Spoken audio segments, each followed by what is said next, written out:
바울은 강력한 큰 빛 가운데 예수님을 만나게 되죠. 예수님과의 만남은 바울의 일생을 송두리째 바꿔놓았다는 거예요. 예수님을 만난 바울이 어떻게 예수님께 반응합니까? 주님, 내가 무엇을 하오리까? 예수님을 만나고 나니까 바로 내가 뭘 해야 됩니까? 내가 예수님을 위해 뭘 해야 됩니까? 라고 바울이 고백하는 거예요. 마치 일 중독자 같아요. 바울은 천성적으로 일에 대한 대단한 열정과 열심을 가지고 있었던 거예요. 율법의 열정 때문에 예수님을 믿는 자들을 잡아 죽이려고 쫓아다녔잖아요. 사자가 먹잇감을 물어뜯듯이 사정없이 달려들고 있었잖아요. 그러다가 예수님을 만나고 나니까 바로 지체 없이 사명을 붙드는 거예요. 예수님, 내가 뭘 해야 됩니까? 쉴 겨를도 없이 바로 주의를 붙잡고 주의 사명을 붙잡았던 것입니다. 예수님께서 오늘 여러분들을 나눔교회로 부르셨어요. 그냥 부르신 게 아니에요. 어쩌다가 우연히 부르신 게 아니에요. 우리를 부르실 때 각자에게 주신 사명이 있다는 거예요. 나만 할 수 있는 사명이 있다는 거예요. 지체할 시간이 어디 있어요? 우리가 바로 주께 묻는 거예요. 주님, 내가 뭘 해야 합니까? 저는 지난 한 주간 설교를 묵상하고 준비하면서 이렇게 기도했어요. 우리 나눔교회 성도들이 예배 가운데 말씀 듣고 즉시 주께 엎드려 주님, 내가 무엇을 해야 합니까? 라고 질문하는 역사가 일어나게 하여 주시옵소서. 주께서 자기 핏값으로 영광스러운 나눔교회를 세우셨어요. 이제 우리가 주를 위해 무엇을 해야 합니까? 우리가 주의 몸된 교회를 위해 무엇을 해야 합니까? 무엇이든지 주께서 시키시면 순종하겠습니다. 여러분들 모두 이 예배를 통해 사명을 붙잡고 그 사명에 충성함으로 나갈 수 있기를 바랍니다.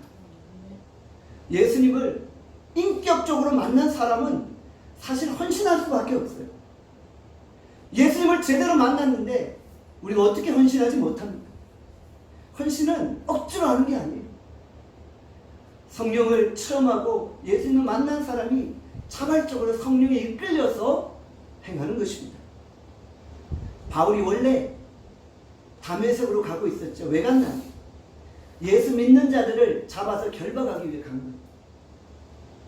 그런데 다메섹에서 예수님을 만났어요. 그리고 다메섹이 어떤 장소로 바뀌었나요? 새로운 사역을 준비하는 장소로 변화됩니다.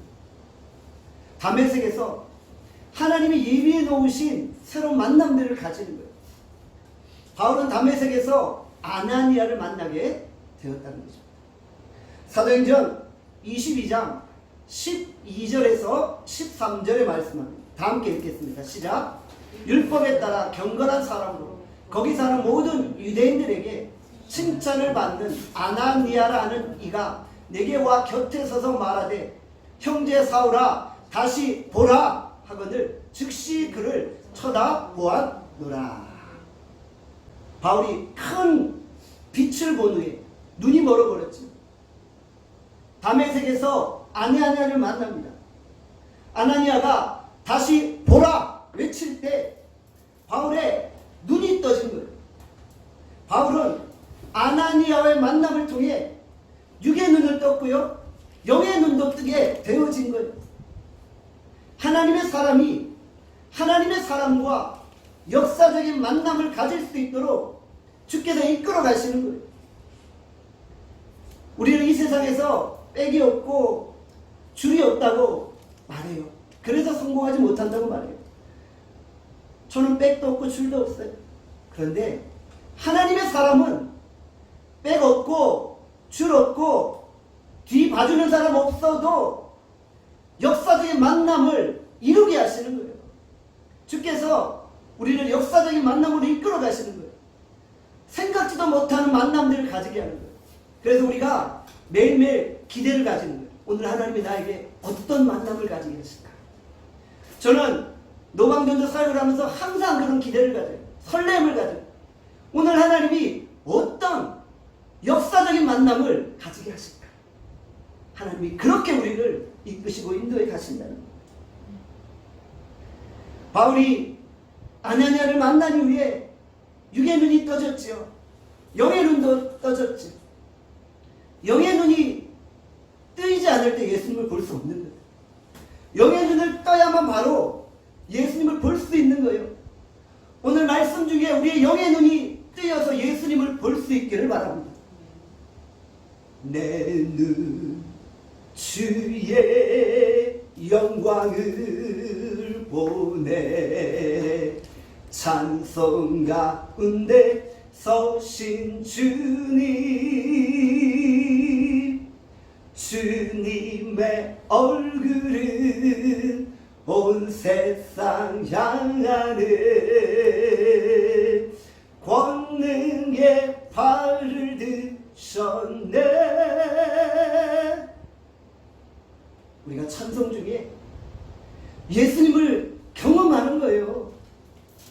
우리가 찬송 중에 예수님을 목도하는 거예요. 성령의 기름을 부으사 주를 보게 하소서 고백할 때 우리가 느끼는 거예요. 예수님을 보는 거예요. 예배 가운데 예수님의 음성을 듣는 거예요. 저는 오늘 찬양 시간에 예수님을 보았습니다. 찬양 가운데 예수님을 느꼈어요. 성령의 강력한 임재를 경험했다는 거예요. 손을 들고 찬양하지 않을 수 없었어요. 저는 오늘 예배를 통해서 여러분들이 동일한 체험을 할 수 있기를 바랍니다. 눈을 뜨게 된 바울은 이제 예루살렘으로 올라갑니다. 사도행전 22장 17절에서 18절에 말씀합니다. 다 함께 읽겠습니다. 시작. 후에 내가 예루살렘으로 돌아와서 성전에서 기도할 때 황홀한 중에 봄에 주께서 내게 말씀하시되 속히 예루살렘에서 나가라. 그들은 내가 내게 대하여 증언하는 말을 듣지 아니하리라 하시거늘. 바울이 예루살렘 성전으로 가서 기도할 때 황홀함을 경험하게 됩니다. 황홀한 환상 중에 주의 음성이 들리는 거예요. 속히 예루살렘을 떠나 이방인에게로 가라. 사랑하는 여러분, 기도하던 중에 황홀함에 빠지신 경험이 있으신가요? 기도 중에 황홀함에 빠져서 주의 음성을 들으신 적이 있나요? 황홀함이란 영어로 엑시터스예요. 엑시터스. 좋은 의미도 있고 나쁜 의미도 있어요. 엑시터시 하면 뭐가 생각나요? 순간 마약이 생각나죠. 눈이 반쯤 풀려서 해롱해롱거리는 상태에 놓여 있는 거예요. 성경에 황홀함, 엑시터시라는 표현이 한 군데 더 나옵니다. 어디서 나올까요?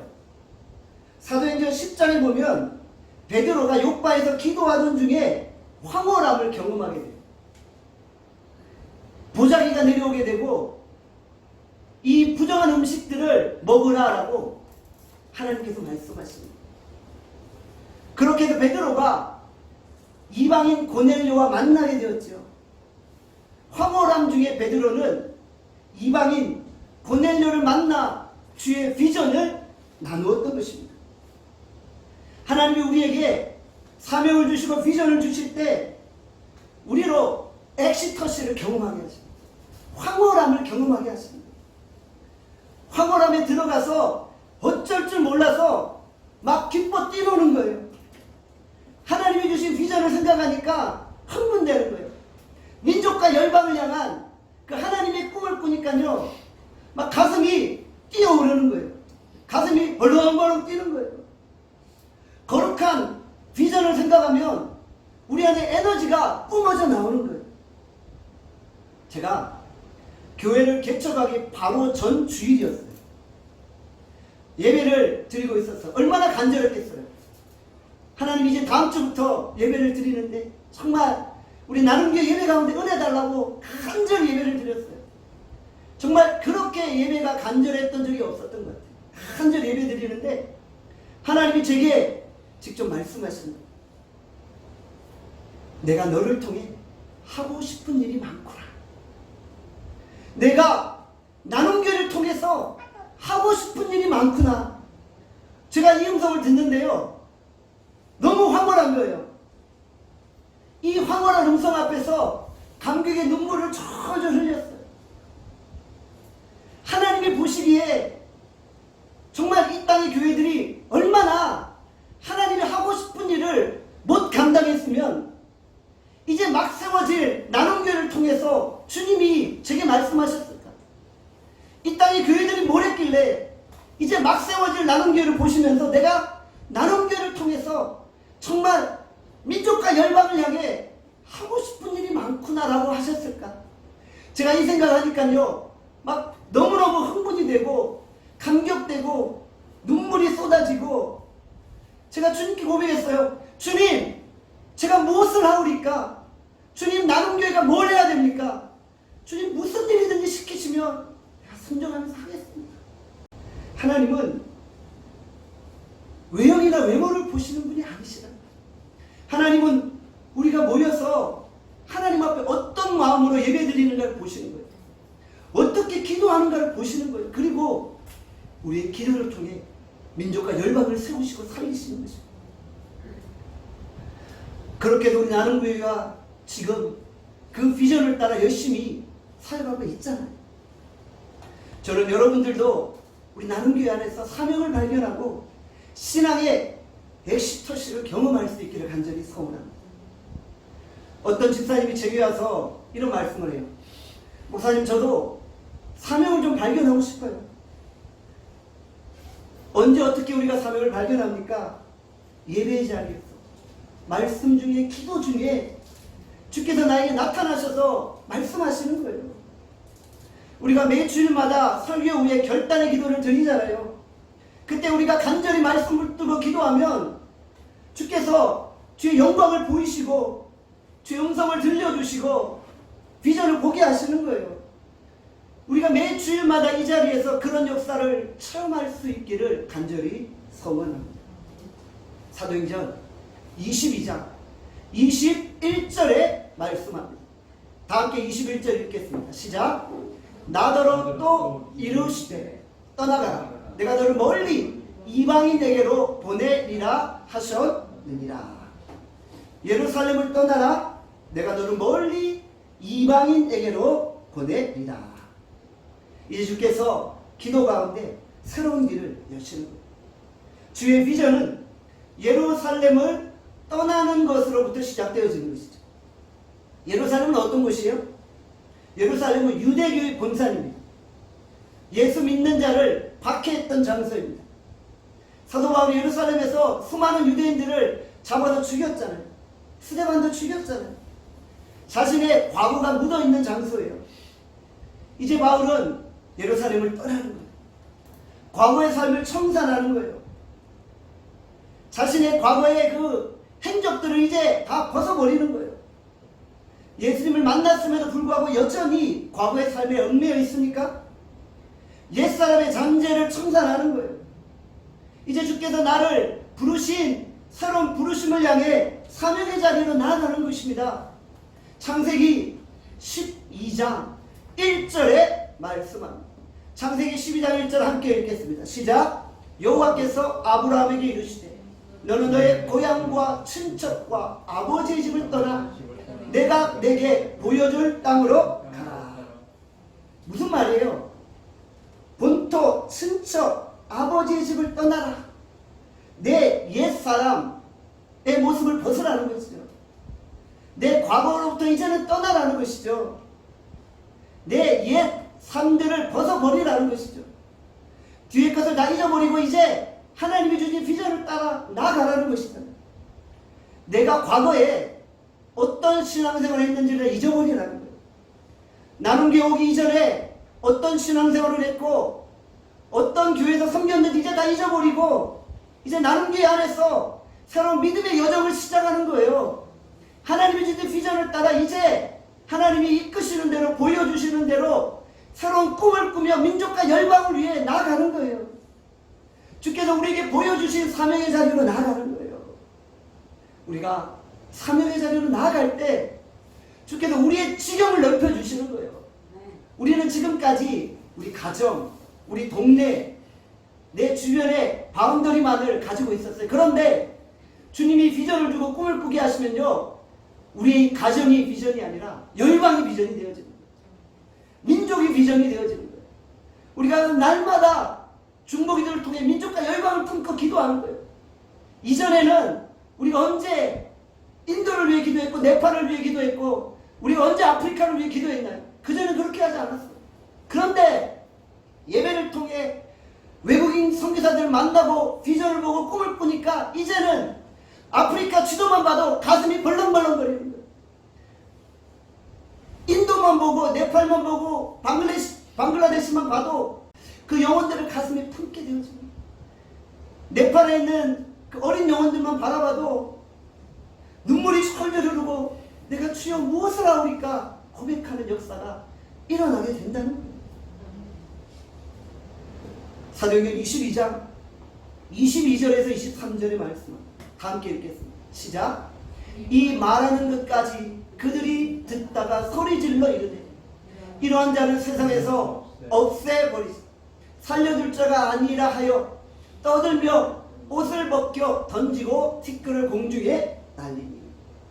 유대인들이 지금까지 바울의 간증을 잘 들었어요. 경청했어요. 그런데 갑자기 소리를 지르며 돌변하는 거예요. 다시 소동이 벌어진 거예요. 잠시 잠잠했던 유대인들이 왜 갑자기 돌변하기 시작했나요? 바울이 유대인들의 마음을 뒤집어 놓는 발언을 했기 때문이에요. 어떤 발언이었나요? 사도행전 22장 21절에 말씀하죠. 내가 너를 멀리 이방인에게로 보내리라. 하나님이 바울 자신을 이방인에게 보내서 이방인들을 구원하신다고 말씀하신 거예요. 이 말을 듣는 순간 이 유대인들이 미쳐버리는 거예요. 유대인들의 관점에서 이방인들은 다 멸망받을 족속들이에요. 유대인들은 이방인들과 대화도 안 했어요. 겸상도 안 했어요. 상종도 안 했어요. 그냥 그들과는 레벨이 다른 존재로 여겼던 것이에요. 그런데 어떻게 이방인들이 구원을 받고 이방인들이 하나님의 자녀가 된단 말입니까? 바울이 말하는 것을 이해할 수가 없었던 거예요. 이방인들은 다 짐승들인데 하나님이 어떻게 짐승들에게 관심을 가지고 짐승들을 구원하시냐는 거예요. 도저히 납득이 안 되니까 소뚜껑이 열리고 분노가 폭발하기 시작한 것입니다. 유대인들이 이러한 자는 세상에서 없애버리자, 바울을 살려둘 수 없다라고 소동을 일으킨 것입니다. 유대인들이 집단 이기주의에 빠진 거죠. 나와 생각이 다른 자를 죽이고자 하는 욕망에 불타 있는 거예요. 유대인들만 구원받아야 된다고 생각하니까 극단적인 이기심과 시기심이 발동한 거예요. 이방인들은 구원을 못 받아야 하는데 저들도 구원이 임한다는 소리를 들으니까 시기심이 발동한 거예요. 자기 생각에 하나님이라는 존재는 절대 그러실 분이 아닌데 바울이 지금 엉뚱한 소리 한다는 거예요. 잘못된 종교적 착각에 빠져버립니다. 우리가 이런 오류를 범할 때가 있다는 거죠. 성경에도 없는데 내 생각이 진리인 양 신념화 시켜버리는 거예요. 이렇게 될 때 마가복음이 아니라 내가 복음이 되는 거예요. 내가 복음이 되고 내가 신앙의 기준이 되어버려요. 이들은 자신의 생각을 우상화하여서 자신의 신념이 만들어온 하나님을 섬기고 있는 것입니다.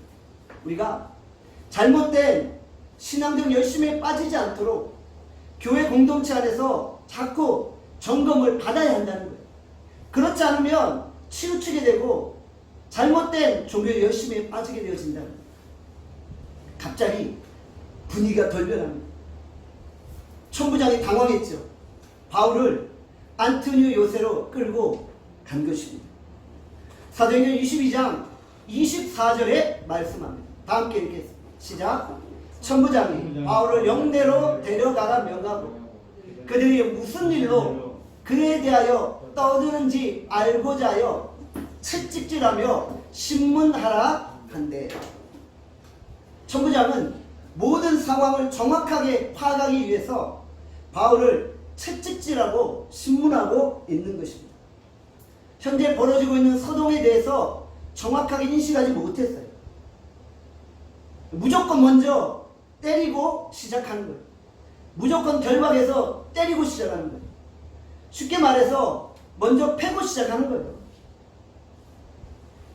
일반적인 상식으로 볼 때 사람을 때리기 전에 먼저 사건을 파악해야 되잖아요. 사건을 파악하고 나서 그 다음에 때리든 말든 결정해야 되잖아요. 그런데 천부장은 자초지종을 묻지도 않고 먼저 때리고 시작하는 거예요.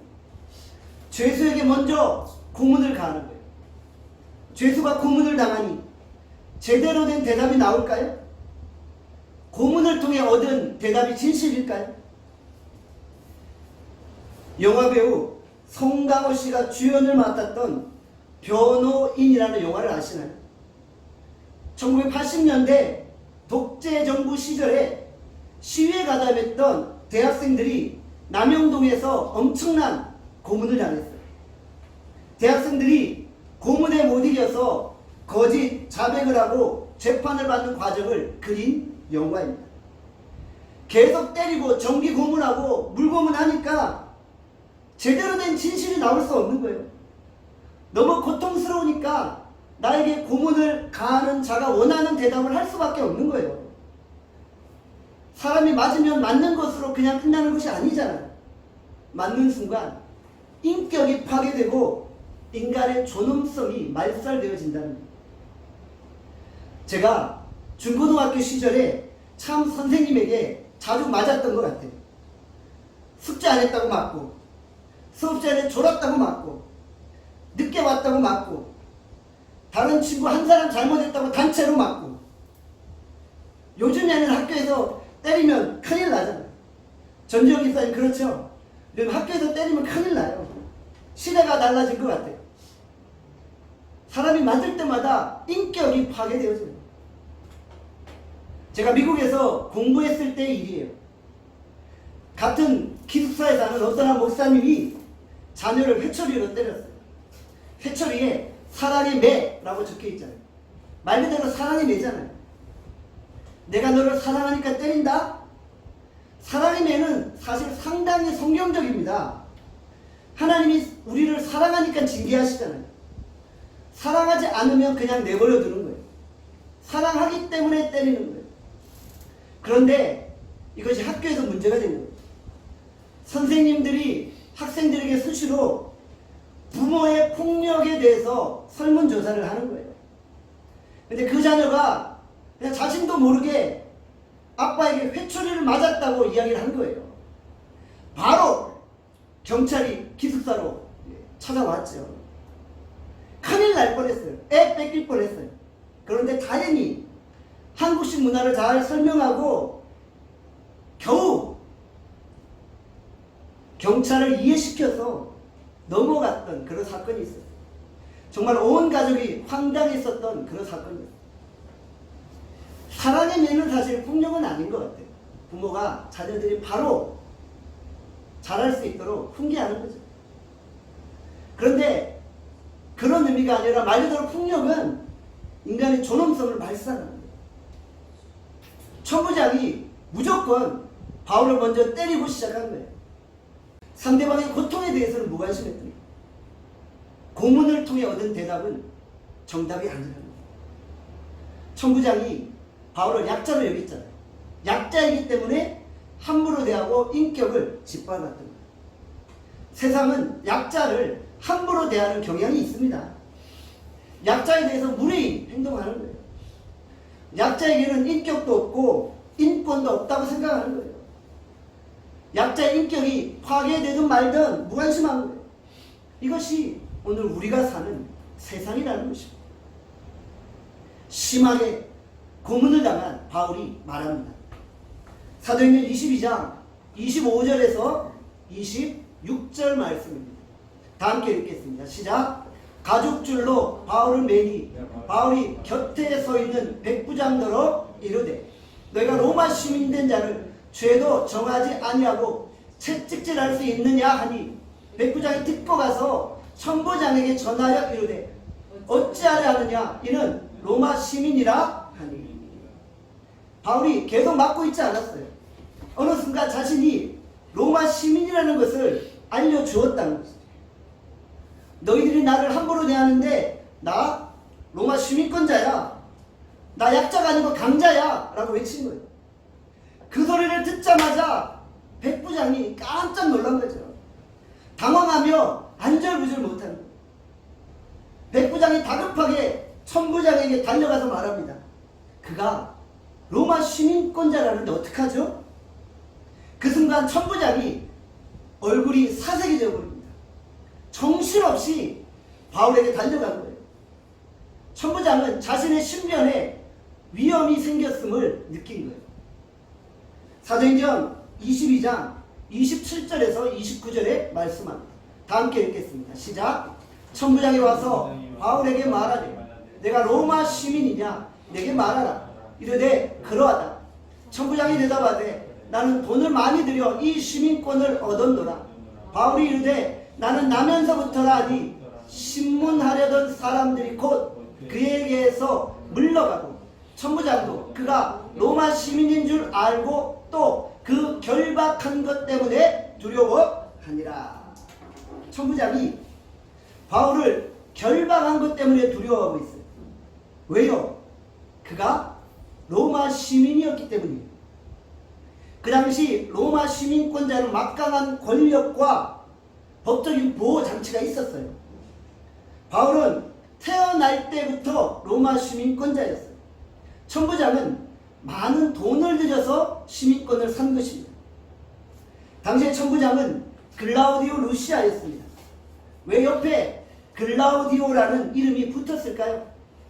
로마 황실에 많은 후원금을 바치면 황제가 그의 후견인이 되어지고 황제의 이름을 사용할 수 있게 되었던 것입니다. 당시 로마 황제가 글라우디오였잖아요. 루시아 천부장이 황실에 많은 후원금을 낸 후에 황제의 이름을 얻고 로마의 시민권도 얻은 것입니다. 로마의 율리아라는 법에 보면 로마 시민은 황제 앞에 직접 재판을 받을 권리가 있는 거예요. 그리고 재판을 통해 유죄가 확정되기 전까지 결코 결박을 하거나 구금을 하거나 태형에 처할 수 없는 거예요. 로마 시민권자이기 때문에. 그런데 천부장이 재판도 없이 바울을 가죽줄로 묶고 때렸잖아요. 이것 자체가 로마의 율리아법을 어긴 거예요. 그리고 율리아법에 보면 돈을 주고 시민권을 산 자와 태어나면서 시민권을 받은 자를 서로 차별해 놓았어요. 법적인 게 서로 달랐어요. 태어나면서 로마 시민권을 받은 자가 더 높은 위치에 있었던 거예요. 로마 시민권을 돈을 주고 산 자가 태어나면서 로마 시민권을 받은 자를 불법으로 결박하거나 때리면 그 자리에서 사형인 거예요. 다른 방법이 없어요. 그 자리에서 죽여버린 거예요. 그래서 천부장이 얼굴이 사색이 되어버린 거예요. 급하게 바울에게 달려간 거예요. 자기 좀 살려달라는 거예요. 조금 전까지 그렇게 무리하게 행동했던 천부장이 갑자기 고개를 팍 숙인 거예요. 처음에는 세상의 권력을 가지고 기고만장했던 천부장이 순식간에 꼬리를 확 내려버립니다. 이제 천부장의 목숨이 누구에게 달려있어요? 바울 한마디에 달려있는 거예요. 바울이 천부장을 죽였다 살렸다 능수능란하게 요리하고 있는 거예요. 세상 권력이 약자를 무리하게 대하는데 바울은 약자가 아니라 강자였던 것입니다. 바울이 처음부터 자신이 로마 시민권자임을 알렸다면 고문을 당하지 않았을 거예요. 그러나 바울은 자신의 안전을 위해서 로마 시민권을 사용하지 않았던 것입니다. 사도행전 16장에 보면 바울이 빌립보 감옥에 갇히죠. 그때 로마 시민권을 사용하게 됩니다. 바울은 처음부터 로마 시민권을 사용하지 않은 거예요. 처음부터 사용했다면 빌립보 감옥에 갇히지도 않았어요. 바울은 빌립보 감옥에서 나오면서 로마 시민권자인 것을 알린 거예요.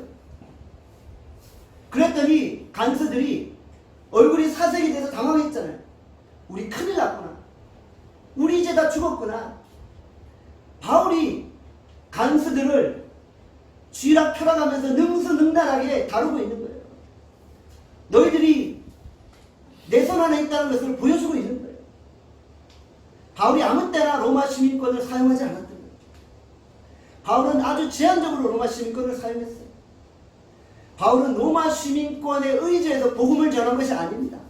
그러나 적절하게 로마 시민권을 사용하면서 세상의 권력을 능수능란하게 다루고 있는 것입니다.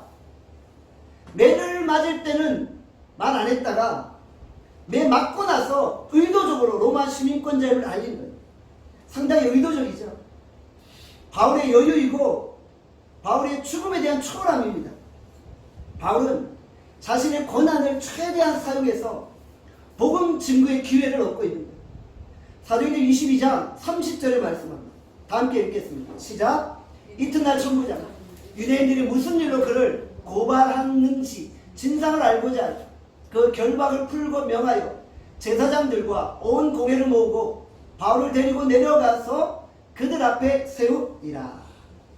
바울은 로마 시민권자라서 당연히 누릴 수 있는 재판의 권리를 주장하고 있습니다. 그래서 사내들인 공회가 소집되어지죠. 바울은 사내들인 공회를 소집할 권한이 없었어요. 그런데 천부장은 사내들인 공회를 소집할 수 있었던 거예요. 바울은 시민권을 이용해서 사내들인 공회를 소집하게 만들고 거기서 또 예수 그리스도를 증거할 기회를 받은 거예요. 예수 그리스도를 증거할 기회를 한 번 더 얻은 거예요. 바울은 천부장에게 나를 좀 풀어주세요 요구하지 않았어요. 자기의 권력을 이용해서 위기를 모면하려고 하지 않았어요. 우리 같으면 나 죄 없으니까 당장 풀어줘요 그랬겠죠. 그런데 바울은 풀어달라고 한 게 아니라 정당한 재판을 받게 해달라고 요구하고 있는 것입니다. 바울은 자신이 가진 모든 것을 다 동원해서 간증하고 설교하고 예수 그리스도를 증언하고 있는 것입니다. 우리가 왜 이 땅에서 실력을 키우고 힘을 키우고 돈을 벌어야 합니까? 우리가 실력이 있고 성공하게 되어지면 복음을 전할 기회가 더 많아지는 거예요. 실력과 성공으로 복음을 전하는 것은 아닙니다. 그러나 실력이 있고 성공하면 더 많은 사람들에게 효과적으로 복음을 전할 수 있는 기회를 얻을 수 있는 거예요. 우리 믿는 자들이 정말 열심히 일해서 돈도 많이 벌어야 돼요. 왜 우리가 돈을 많이 벌어야 하나요? 하나님의 사람이 돈을 많이 벌어서 그 번 돈을 가지고 복음을 전할 기회를 많이 얻어야 하는 거예요. 돈을 많이 벌어서 복음의 접촉점을 많이 얻어야만 하는 거예요. 하나님이 돈을 사랑하지 말라고 하셨으니까 나 이제 일 안 하고 돈 안 벌 거야. 그리고 백수로 살아서는 안 되는 거예요. 열심히 땀 흘리고 수고해서 돈을 벌고 그 돈을 가지고 내가 돈을 사랑하는 것이 아니라 남을 위해 나눠주면 되잖아요. 그러면서 복음의 접촉점을 만들면 되잖아요. 우리가 실력이 없고 능력이 없으면 남을 도와주고 싶을 때 도와줄 수 없는 거예요. 부자가 가난한 자를 도와주지 않는다고 욕할 필요 없어요. 그들은 원래 돈의 노예가 되어서 사는 존재들이에요. 그들에게 뭘 대단한 걸 바라겠어요. 그들 탓할 게 아니라 내가 열심히 땀 흘려 수고함으로 가난한 자를 도와주면 되잖아요. 그런 기회를 달라고 기도하는 거예요. 할 수 있도록 기회를 달라고 하나님께 구하는 거예요. 재물 얻을 능력을 달라고 구하는 거예요. 우리가 직장에서 실력을 쌓잖아요. 세상이 우리에게 몰려옵니다. 세상이 우리에게 굽신거리는 거예요. 우리가 세상을 쥐락펴락할 수 있는 거예요. 능수능란하게 다룰 수 있는 거예요. 우리가 세상을 다루는 주도권을 가지고 있어야 하는 거예요. 우리가 세상을 능수능란하게 다루면서 주의 복음을 증거할 기회를 얻는 거예요. 사랑하는 여러분, 여러분들이 세상에서 힘을 기르고 실력을 키울 수 있기를 바랍니다. 그 힘과 실력은 하나님으로부터 오는 거예요. 그래서 우리가 하나님께 구하는 거예요. 실력을 주시고 힘을 주시고 능력을 주시고 재물 얻을 권세를 달라고 구하는 거예요. 그리고 우리 나눔교회 성도들이 힘과 실력을 키워서 복음으로 세상을 쥐락펴락하며 세상의 주도권을 가지고 세상을 주도해 갈 수 있기를 간절히 소원합니다. 기도하겠습니다. 오늘 이 시간 주께서 우리에게 주신 말씀을 생각하며 기도합시다. 하나님, 오늘 주여 우리가 이 예배의 자리, 말씀의 자리에 황홀한 하나님의 임재의 체험들을 가지게 하여 주시옵소서. 오늘 주님, 오늘 우리 가운데 임재하여 주시옵소서. 내 눈주의 영광을 보기를 원합니다. 오늘 예배 가운데 하나님의 음성을 듣기를 원합니다. 하나님, 우리 가운데 찾아오시고 말씀하시고 하나님 우리에게 사명을 허락하여 주시옵소서. 하나님 아버지, 오늘 하나님 우리가 정말 이 세상을 주도해 갈 수 있도록 힘을 주시고 실력을 주시고 능력을 주시옵소서. 하나님, 재물 얻는 능력도 하나님이 주시는 것입니다. 하나님, 우리에게 복음을 전할 수 있는 많은 기회들을 허락하시고 우리가 이 기회를 사용할 수 있게 하여 주시옵소서.